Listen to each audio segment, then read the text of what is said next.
Oke, Assalamualaikum warahmatullahi wabarakatuh. Bagaimana kabarnya teman-teman? Mudah-mudahan dalam keadaan sehat, panjang umur, rezekinya banyak, lalu mudah-mudahan COVID-19 ini cepat berlalu. Oke, pada pertemuan kedua pada mata kuliah evaluasi pembelajaran sekolah dasar. Oke, mari kita lihat. Coba izin share screen.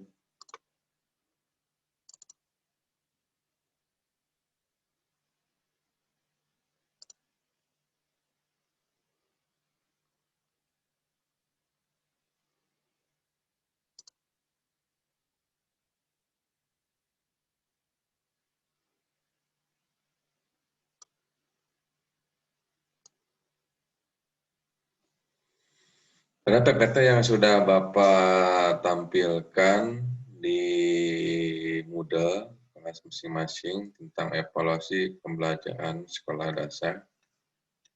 Tujuan pembelajaran pada hakikatnya adalah perubahan pengetahuan, keterampilan, sikap, tingkah laku yang diinginkan pada diri peserta. Ketika guru, pada dasarnya teman-teman semua didesain untuk menjadi seorang guru sekolah dasar. Ketika guru sudah mampu merencanakan sebuah proses pembelajaran, lalu sudah bisa melaksanakan dari rancangan pembelajaran yang tersusun dalam RPP, rencana proses pembelajaran. Yang ketiga, guru itu harus mampu mengevaluasi proses pembelajaran. Sebagai apa? Sebagai tindak lanjut perbaikan untuk pembelajaran selanjutnya. Itu tujuan pembelajaran pada adalah perubahan pengetahuan, keterampilan, sikap, tingkah laku yang diinginkan pada peserta didik. Pada dasarnya manusia adalah makhluk pembelajar. Mereka selalu adaptif terhadap perubahan yang ada. Perubahan, misalkan sekarang lagi COVID-19, kita belajar bagaimana dalam bidang pendidikan yang tadinya perkuliahan secara offline, sekarang secara online, secara daring, itu juga proses pembelajaran, seluruh proses adaptif manusia terhadap perubahan yang ada. Misalkan dalam segi pendidikan, kita sekarang kan semuanya menggunakan media online. Jadi sudah jarang sekali pembelajaran tetap muka, sekarang tetap muka langsung, semuanya menggunakan online. Tapi tidak mengurangi esensi dari proses pembelajaran tersebut. Yang kedua dalam bidang ekonomi juga seperti itu. Manusia adaptif. Dalam bidang sosial ada social distancing, dalam bidang apapun semuanya adaptif. Karena pada hakikatnya manusia adalah makhluk pembelajar. Oleh sebab itu dalam evaluasi pembelajaran ini yang akan diperiksa adalah sejauh mana perubahan pengetahuan, keterampilan, sikap, tingkah laku peserta telah menjadi melalui proses pembelajaran. Nah, dalam evaluasi pembelajaran, yang diperiksa adalah perubahan pengetahuan.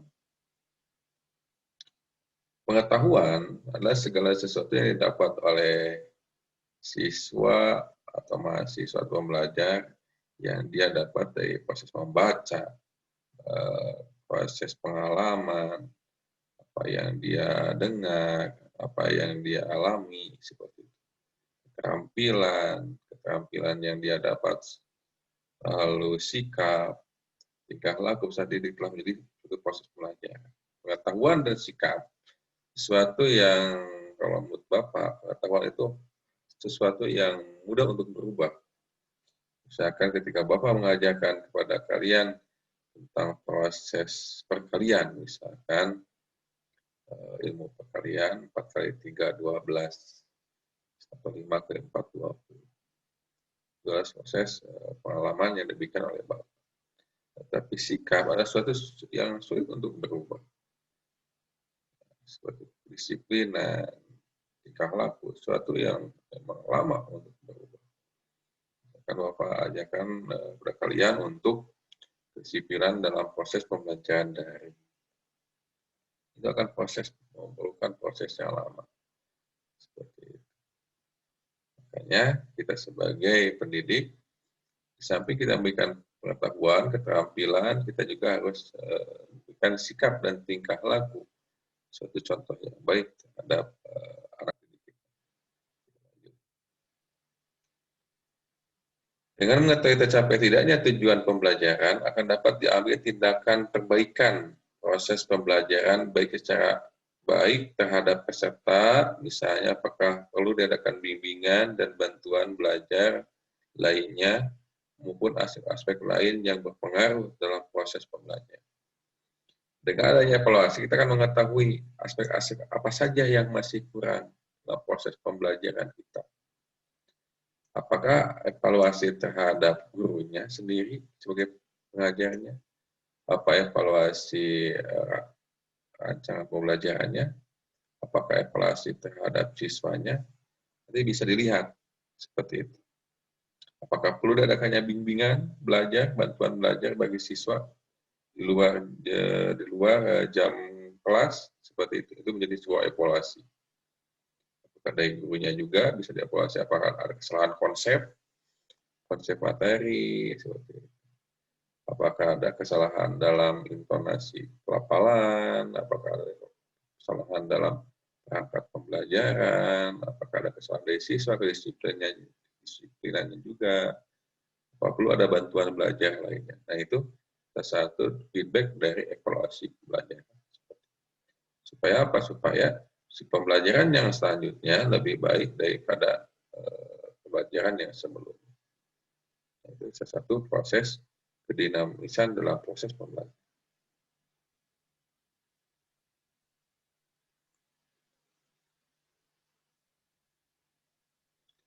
Adapun fungsi hasil belajar adalah satu, alat untuk mengetahui tercapai tidaknya tujuan pembelajaran. Dengan fungsi ini, maka penilaian harus mengacu pada rumusan-rumusan tujuan pembelajaran.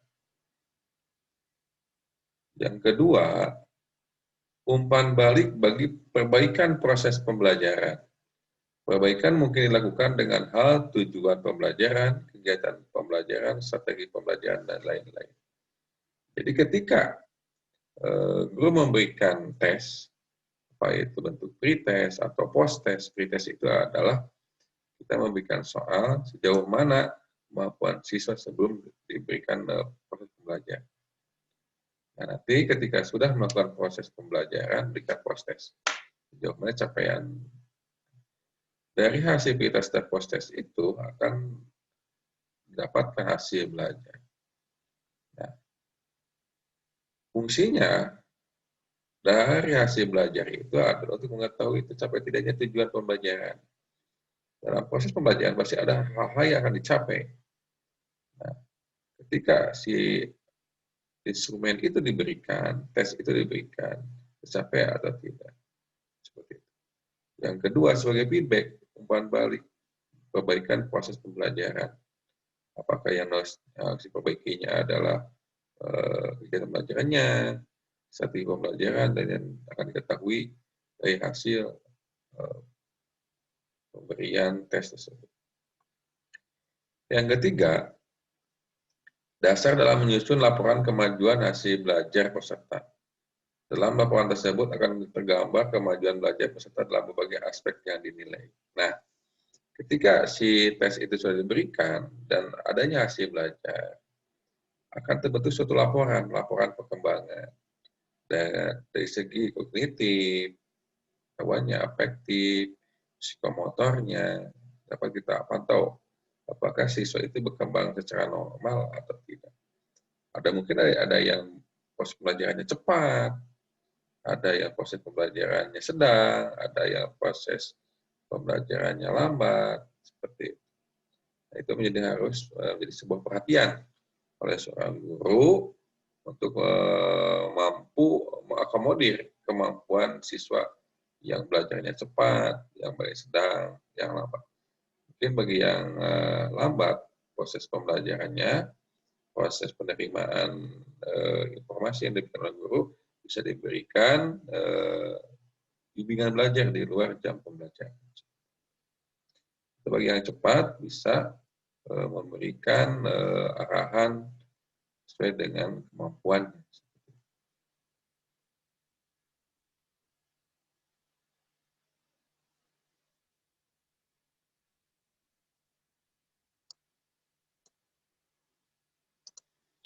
Selanjutnya, adapun tujuan penilaian sebagai berikut.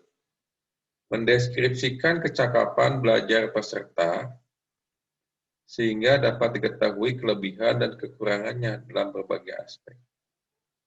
Dengan deskripsi ini dapat diketahui pula posisi kemampuan peserta dibandingkan peserta lainnya.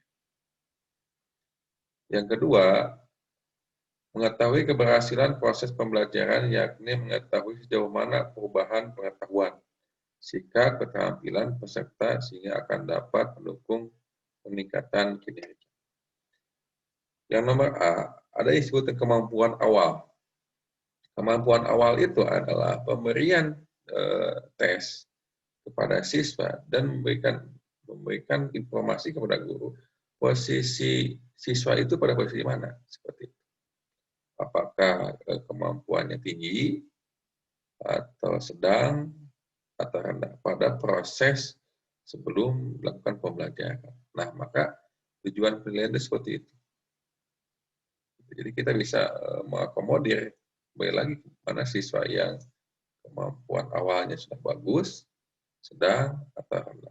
Kita bisa mengklasifikasi, bisa mengetahui bagaimana treatment perlakuan terhadap siswa yang kemampuannya sudah awalnya sudah tinggi, yang sedang, dan rendah. Maka dikatakan bahwa tujuan penilaian katanya mendeskripsikan kecakapan belajar peserta sehingga dapat diketahui kelebihan dan kekurangannya dalam berbagai aspek. Dengan deskripsi ini dapat diketahui pula posisi kemampuan peserta dibandingkan peserta lain. Lalu mengetahui keberhasilan proses pembelajaran, yakni mengetahui sejauh mana. Nah, ini berarti sudah melakukan proses pembelajaran. Ketika sudah melakukan proses pembelajaran, diberikan tes untuk memberikan penilaian, mengetahui keberhasilan, berhasil tidak terhadap tujuan yang dilakukan oleh guru. Keberhasilan proses pembelajaran yakni mengetahui sejauh mana perubahan pengetahuan, sikap, keterampilan peserta sehingga akan dapat mendukung peningkatan kinerja.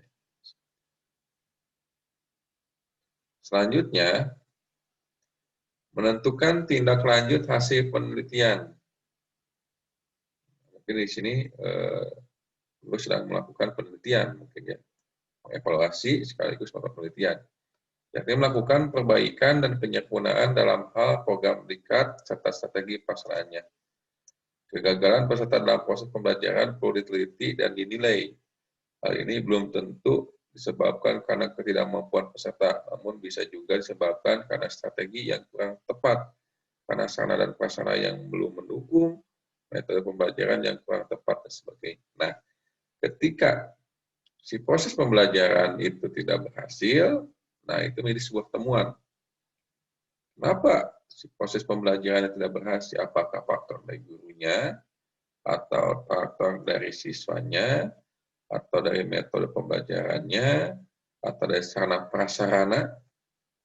Sekarang pembelajaran daring sulit sekali sekarang untuk memukul rata. Misalkan bagi siswa-siswa untuk mengendari, ada juga yang mereka tidak mempunyai smartphone, seperti itu, tidak punya jaringan internet. Nah, makanya itu menjadi sebuah evaluasi. Apakah mungkin guru melakukan home visit, home visit ke setiap rumah-rumah? Kalau mungkin di perkotaan bisa terjadi.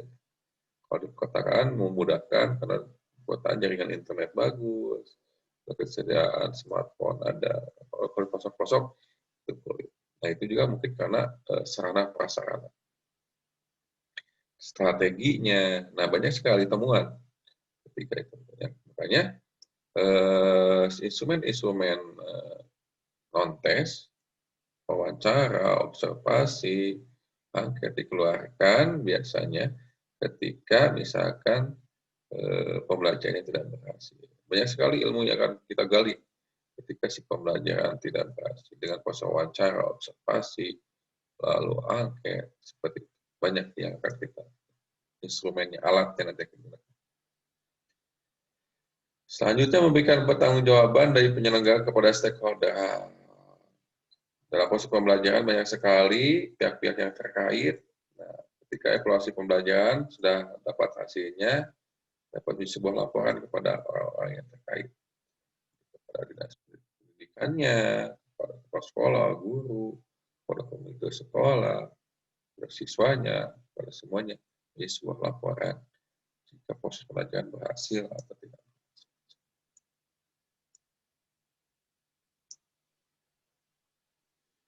Selanjutnya, jenis-jenis evaluasi pembelajaran.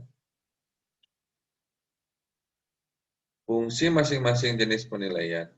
Dilihat dari fungsinya, jenis penilaian ada beberapa macam, yaitu formatif, penilaian sumatif, penilaian diagnostik, penilaian selektif, dan penilaian penempatan. Jadi dilihat dari fungsinya, jenis penilaian, beberapa jenis formatif, sumatif, penilaian diagnostik, penilaian selektif, dan penilaian penempatan. Nah, kita akan bahas dari masing-masing tersebut. Adapun fungsi masing-masing jenis penilaian sebagai berikut. Penilaian formatif adalah penilaian yang dilaksanakan pada akhir program pembelajaran. Umumnya setelah selesai satu mata diklat, mata pelajaran. Tapi untuk proses di sekolah dasar sekarang pembelajaran menggunakan tematik. Jadi semua mata pelajaran disangkutkan dalam satu tema, misalkan hidup rukun. Nah, bagaimana dari kewarganegaraan, olahraga, agama, lalu kesenian, matematika, mampu berkontribusi dalam tema hidup rukun. Seperti itu. Jadi sekarang sekolah dasar pembelajarannya pelajaran tematik. Untuk melihat tingkat keberhasilan proses pembelajaran itu sendiri. Dengan demikian, penilaian formatif berorientasikan kepada proses pembelajaran. Dengan penilaian formatif, diharapkan guru dapat memperbaiki programnya dan strategi pembelajaran yang digunakan dalam proses pembelajaran. Jadi intinya, penilaian formatif adalah penilaian dilaksanakan pada akhir program pembelajaran. Ya, lanjut. Penilaian sumatif adalah penilaian yang dilaksanakan pada akhir unit program, yaitu akhir diklat. Tujuan untuk mengetahui hasil yang dicapai peserta, seberapa jauh tujuan kurikuler dikuasai peserta, penilaian berbasis pada produk, bukan pada proses. Nah, sumatif itu dilaksanakan pada akhir unit program. Sedangkan kalau formatif pada akhir program pembelajaran. Umumnya satu mata di satu mata pelajaran. Seperti itu. Lalu yang ketiga, penilaian diagnostik adalah penilaian dilaksanakan tujuan untuk mengetahui kelemahan-kelemahan peserta serta faktor penyebabnya. Penilaian ini dilaksanakan untuk keperluan bimbingan belajar, pembelajaran remedial, penemuan kasus-kasus, dan lain-lain. Soal-soal tentunya disusun agar dapat ditemukan jenis kesulitan belajar yang dihadapi oleh peserta didik. Jadi penilaian tadi adalah penilaian dilaksanakan untuk berarti kelemahan-kelemahan. Nah, ketika kelemahan-kelemahannya sudah diketahui, maka penilaian diagnostik dilakukan. Misalkan siswa kurang paham dalam proses matematika perkalian. Kenapa tidak paham apa-apa? Karena mungkin salah satunya tidak memahami prasyarat penjumlahan. Nah, kita ketahui bahwa perkalian adalah penjumlahan yang berulang. Nah, itu dapat dilakukan penilaian diagnostik. Yang selanjutnya adalah penilaian selektif. Adalah penilaian yang bertujuan untuk keperluan seleksi. Misalnya ujian saringan masuk ke lembaga pendidikan tertentu. Nah, penilaian selektif, nah, mungkin teman-teman juga sering sekali melakukan penilaian selektif. Apakah itu ketika masuk sekolah dasar, sekolah menengah pertama, sekolah menengah atas, perguruan tinggi, banyak sekali melakukan penilaian selektif. masuk ke perguruan tinggi seperti itu. Yang selanjutnya adalah penilaian penempatan. Adalah penilaian yang ditujukan untuk pengetahuan keterampilan prasyarat yang diperlukan bagi suatu program pembelajaran dan penguasaan belajar seperti yang diprogramkan sebelum memulai kegiatan belajar untuk program itu. Dan perkataan lain, penilaian ini berorientasi kepada kesiapan peserta untuk menghadapi program baru dan kecocokan program belajar dengan kemampuan peserta. Nah, penilaian penempatan, penilaian tujuan untuk mengetahui keterampilan prasyarat yang diperlukan bagi suatu program pembelajaran. Nah, misalkan jadi konsekuensinya sebagai keterampilan prasyarat.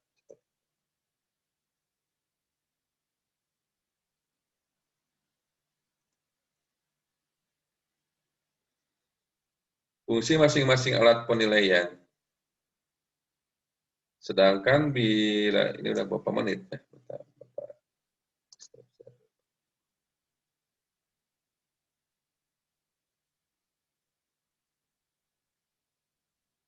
Ini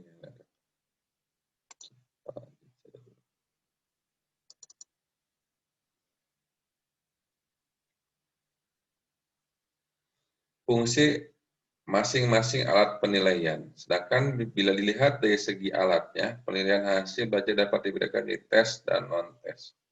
Kita ketahui jenis-jenis tes banyak sekali, non-tes juga banyak sekali. Itu kita sebagai guru harus tahu apa jenis-jenis instrumen tes dan non-tes. Baik, kita bahas satu persatu.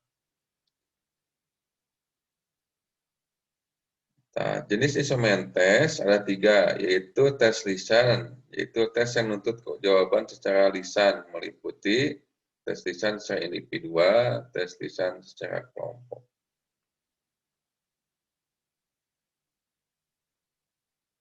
Yang kedua, selanjutnya tes tulisan, yaitu tes yang menuntut jawaban secara tulisan. Nah, misalnya ada yang esai terdiri dari berstruktur, bebas, terbatas. Nah, biasanya seperti itu.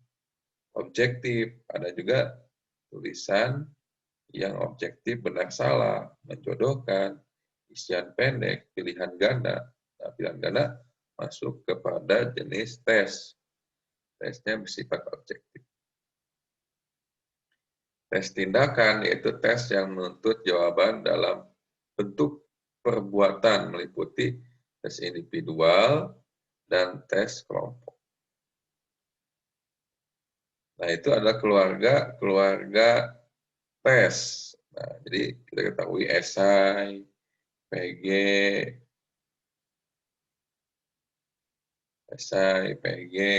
tadi pilihan ganda, benar salah, menjodohkan, isian pendek, dan termasuk keluarga tes. Lalu, sekarang kita lihat keluarga non-tes. Keluarga non-tes diantaranya adalah observasi, meliputi observasi langsung, tidak langsung, partisipasi, lalu wawancara berstruktur, wawancara tak berstruktur, itu keluarga-keluarga non-tes. Lalu skala, sosiometri, studi kasus, checklist, skala ada penilaian, sikap, minat, seperti itu keluarga-keluarga non-tes. Tes hasil belajar ada juga yang sudah dibakukan, standarized test, ada juga yang dibuat guru tes yang tidak baku. Nah, tes hasil belajar juga yang sudah dibakukan seperti ujian nasional itu sudah dilakukan. Ada juga yang dibuat oleh guru harian, UTS, UAS, seperti itu.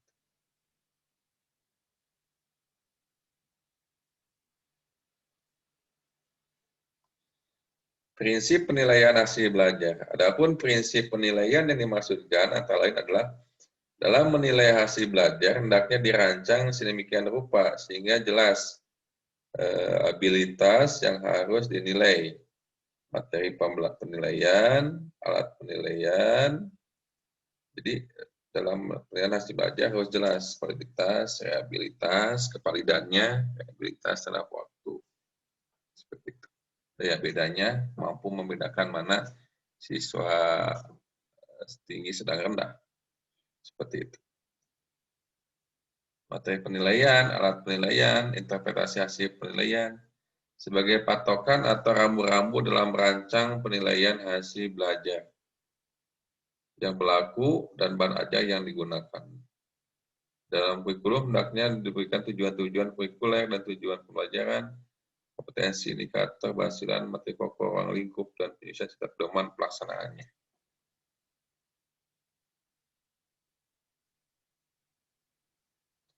Penilaian hasil belajar hendaknya menjadi bagian integral dari proses pembelajaran. Artinya penilaian senantiasa dilaksanakan pada setiap proses pembelajaran hingga pelaksanaannya berkesinambungan.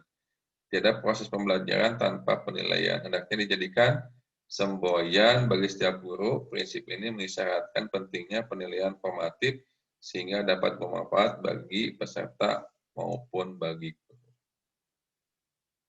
Agar diperoleh hasil belajar yang objektif dalam pengertian menggambarkan prestasi dan kemampuan peserta sebagaimana apa adanya, penilaian harus menggunakan berbagai alat penilaian dan sifatnya komprehensif.